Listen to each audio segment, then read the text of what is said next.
বিন্দু পরিমাণও চিন্তা করতে দেয় না যে আমি মারা যাব। এই মারা যাওয়ার চিন্তাই আমার ভিতরে নাই।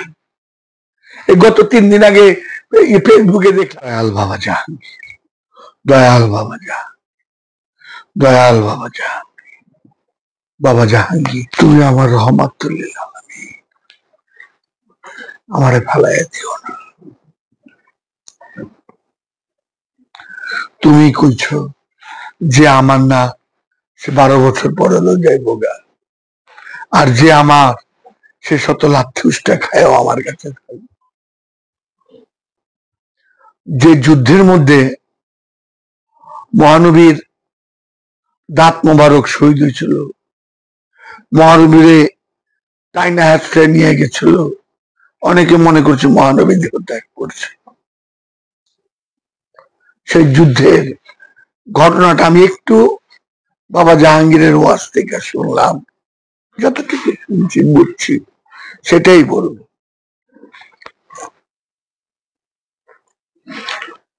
মহানবী বললেন 50 জন জলিল কদরের সাহাবা, খুব লক্ষ্য করেন, একান্ত কাছের সাহাবা 40 জন জলিল কদরের সাহাবা, বাহ্যিক দৃষ্টিতে একান্ত কাছে। বললেন তোমরা ওই পাহাড়ের মধ্যে বসে থাকবা 3 নিয়া, আমি যে পর্যন্ত তোমাদের আসতে না বলবো তোমরা আসবা না। খেয়াল করেন কথাটা, এটা মহানবীর হুকুম, এবং সাধারণ সাহাবা না, কিন্তু জলিল কদরের সাহাবা। এই কথাটা একটু লক্ষ্য করে, বাহ্যিক দিক থেকে দেখা যায় খুব কাছের। তো এই টাইমে ওই গনিমতির মাল মানে অর্থবিত্ত অন্যান্য সাহাবারা নিতেছে। তো ওই 50 জন দূরের থেকে দেখে যে এরা গনিমতির মাল লয়ে যেতেছে, আমগো তো কিছু থাকবো না রে, আমগো কিছু থাকবো না, হ্যাঁ মাল তো সব লয়ে যাবো গা, চল আমরা গিয়ে মাল। ওই 50 জন সাহাবা গনিমতির মালের লেগে আয়া পড়ছে। এদিক যা খালেদ বিন ওয়ালিদ তার দল বল নিয়ে ওই যে জায়গায় 50 জন জলিল কদরের সাহাবারে বসতে বলছিল, ওই জায়গাতেই খালেদ বিন ওয়ালিদ আইসা মহানবীর আক্রমণ করল। এই জায়গার মধ্যে মহানবী দাঁত মোবারক শহীদ হলেন, রক্তাক্ত হইলেন, উটের পিছনে আশ্রয় নিয়ে গেলেন। কাদের জন্য? জলিল কদরের সাহাবা, তাদের ভিতরের রূপটা প্রকাশ করার জন্য ওই গনিমতির মাল। তাই দেখবেন কেউ সিংহাসন ছাড়তে চায় না, ক্ষমতা কেউ ছাড়তে চায়। এই ফকিরের কথা বলতেছে, আমি দুনিয়াদারির কথা না। খেয়াল করে, এই দুনিয়ার মালের জন্য মহানবীর হুকুম বাদ দিয়ে দিচ্ছে। এখন কি মহানবী প্রিয় না দুনিয়ার মাল প্রিয়? একটু বিচার করেন তো। আমার মহানবী বললো তোমরা আমি না বলা পর্যন্ত এখান থেকে আসবা না। আবার এদিকে গনিমতির মাল পানি, লোক সামলাতে পারলো না জলিল কদরের 50 জন সাহাবা। আমি এর বেশি কিছু বলবো না, লোক সামলাইতে পারলো না। আমার মহানবীর দাঁত মোবারক শহীদ হইলো, রক্তাক্ত হইলো, উটের পিছনে হাতে হয়ে গেল। এখন চিন্তা করেন তো ভিতরের রূপটা নাহিদের কি। এই এত বড় বড় কথা কই, আমার তো সারাক্ষণ ধন সম্পদের মোহের দিকে আমার লোভ, আমার ভিতরটা, আমার ক্ষমতার লোভ, ক্ষমতার লোভ। খাজা বাবা পাক ভারত জিতা সাথে সাথে দিয়ে দিল, আমাগো এই নিয়তি নেই আমার, আমি সারাক্ষণ কেমনে খামো।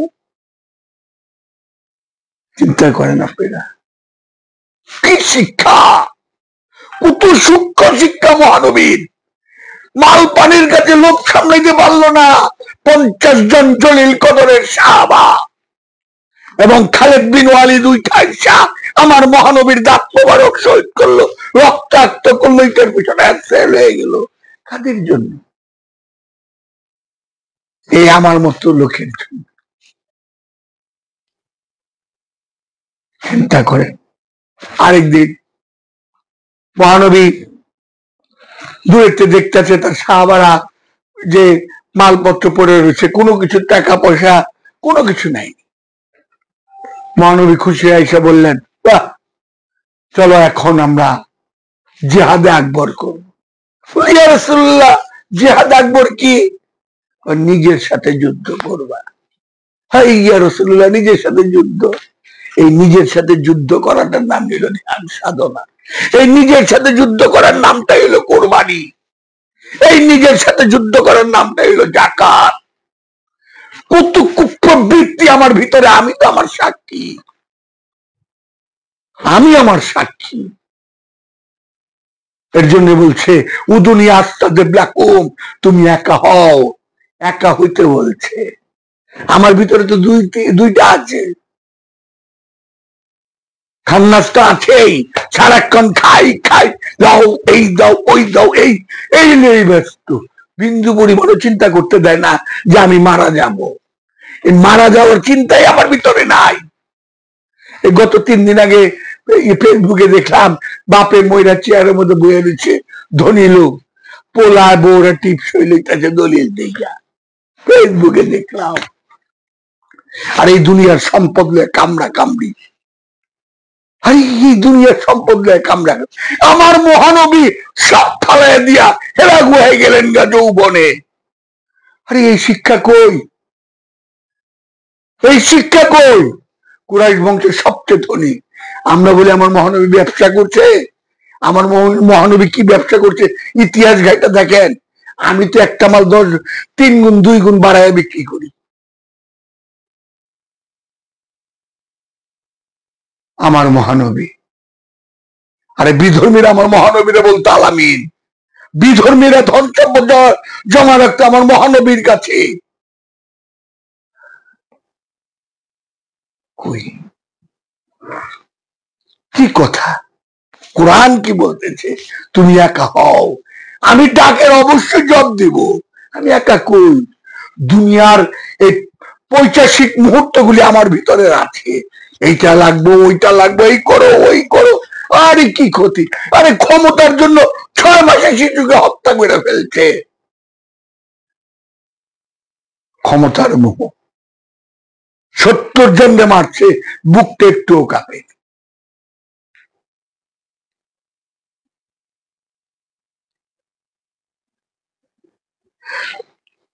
বাবা জাহাঙ্গীরের 15 পারা হুবহু কোরআনের অনুবাদ, সামান্য ব্যাখ্যা, মারেফতের গোপন কথা, মারেফতের বাণী বা সুফিবাদের প্রথম খণ্ড, এই বই 4টা একটু পড়ে ভুল হইলে ফালাই দিয়েন, ভালো না লাগলে বইটা নিয়ে আমার বইটা পাঠিয়ে দেন, আমি টাকাটা দিয়ে দেব।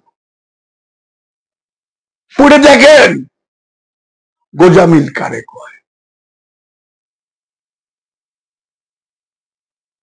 দয়াল বাবা যা, দয়াল বাবা যা, দয়াল।